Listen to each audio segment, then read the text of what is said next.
Hey guys, what's up? Welcome back to Enchant Films. Here are 6 reasons that prove bar rescue is 100% fake. Number 6, Jon Taffer's signature bar rescue phrase is trademarked.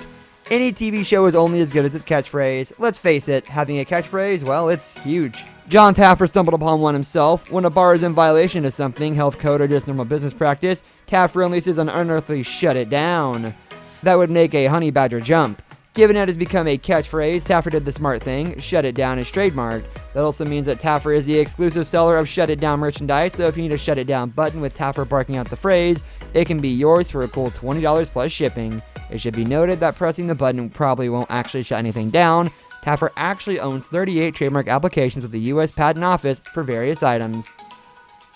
Here's how. She gives them a big drink, doesn't she? What happens to her tip when she gives them twice the drink that you do? She make good tips. So she makes more money because she gives... Number 5, Bar Rescue had a murder episode. In 2013, Jon Taffer and the Bar Rescue crew went to Nashville to save the Pit and Barrel. The show makes it seem like the bar's owner, Chris Farrell, was part of the problem as he displayed a short temper with his staff. By the end of the episode, Chris had seen the Taffer way and Bar Rescue in a graphic that claimed Chris has not lost his temper with the staff after the episode. Unfortunately, he later lost his temper at a patron. Outlaw country singer Wayne Mills drank at the Pit and Barrel on November 23, 2013. After the bar closed for the evening, Farrell and Mills, who were friends, got into an argument. Farrell shot and killed the country singer and later claimed self-defense. The episode had not aired yet on Spike TV and was immediately pulled from the rotation, but then it was aired anyways. Spike quickly issued a statement apologizing for the incident. The first airing had been removed, but the second late-night rebroadcast had not been. But the damage was done, and many fans were offended.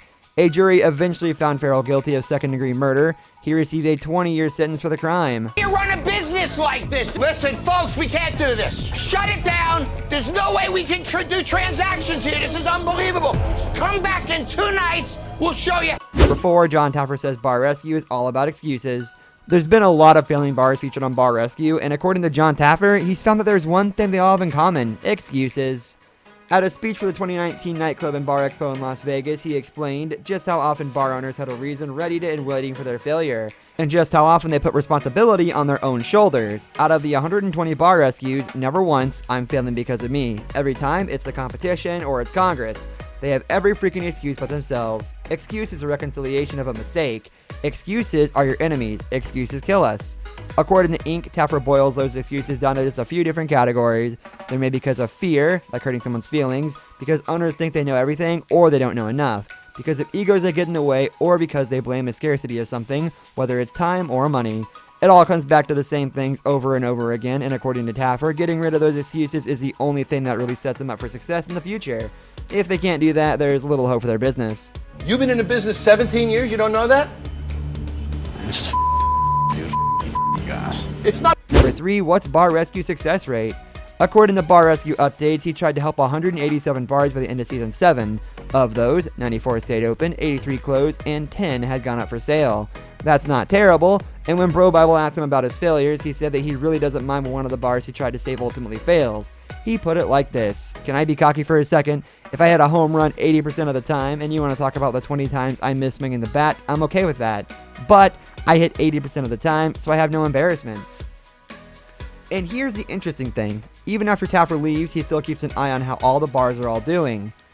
All the cash registers he installs in bars are connected to an app that pings his phone. He knows exactly how well or how badly they're doing, and whether or not they're using the systems he put in place. But at the end of the day, he says he doesn't get upset about the failures. You're talking to a guy who buys and sells restaurants and bars with no connection to them. They don't live and breathe. They don't have blood. It's a business. You didn't have the balls to do it. I'm gonna.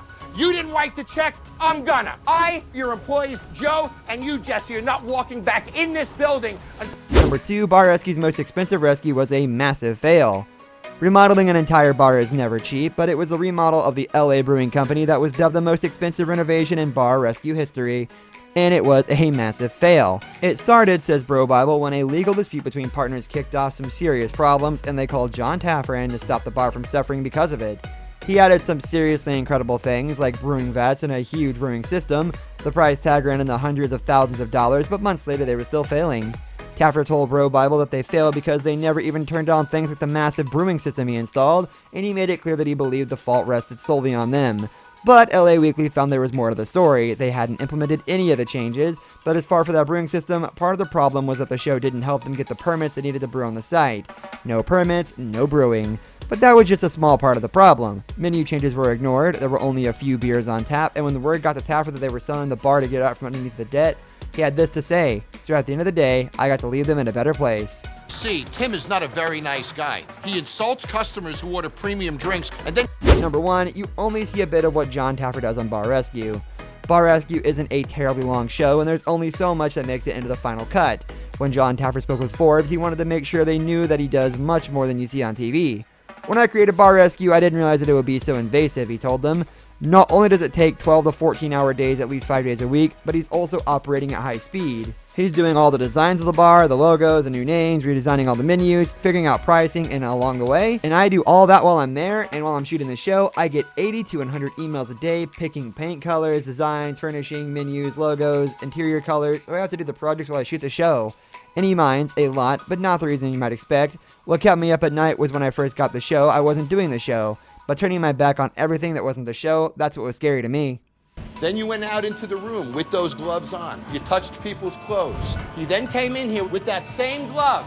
Sprinkled. This brings us to the end of our video. I hope you enjoyed it. Hit like if you did, and don't forget to subscribe to our channel so you don't miss out on any of our videos in the future. Also watch the 2 videos that are on your screen, because I'm sure you'll